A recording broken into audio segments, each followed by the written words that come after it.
అందరికీ నమస్కారం. దీపిక గిరిజన గలం ఈ తరపు నుంచి నేను ఒక మాట మాట్లాడాలనుకుంటున్నాను ఈ వీడియో ద్వారా. అందరికీ తెలిసిన విషయమే హైడ్రా. గత కొన్ని నెలలుగా హైదరాబాద్ పరిసర ప్రాంతాలలో హైడ్రా అక్రమ కట్టడాలను, చెరువుల్ని, ప్రభుత్వ భూముల్ని ఆక్రమించుకొని వాటి ద్వారా బిల్డింగ్ని కన్స్ట్రక్ట్ చేసిన ప్రతి ఒక్క అక్రమ కట్టడాలని హైడ్రా ద్వారా తొలగించడం జరిగింది. ఈ తొలగించడం బాగుంది. హైడ్రా అంటేనే అక్రమ కట్టడాలని తొలగించడానికి ఈ సంస్థ పనిచేస్తుందన్న విషయం మనందరికీ తెలిసిందే.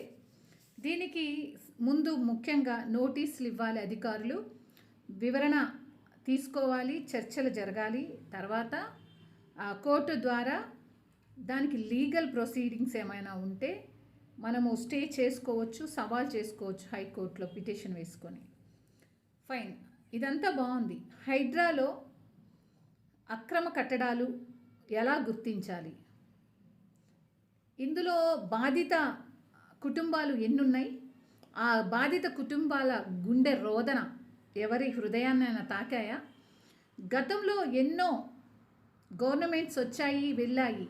బట్ ఇప్పుడొచ్చిన కాంగ్రెస్ గవర్నమెంట్ డైరెక్ట్గా రేవంత్ రెడ్డి గారిని నేను అడుగుతున్నాను, మీరు హైడ్రా పేరు చెప్పి అక్రమ కట్టడాలని తొలగిస్తూ ముందుకు వెళ్తున్నారు. ఓకే, ఫైన్, బాగుంది.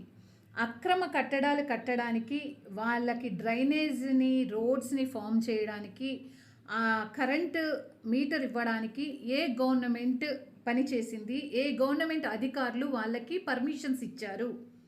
అక్కడ అక్రమ కట్టడాలు కట్టిన ప్రతి ఒక్కరికి నాలెడ్జ్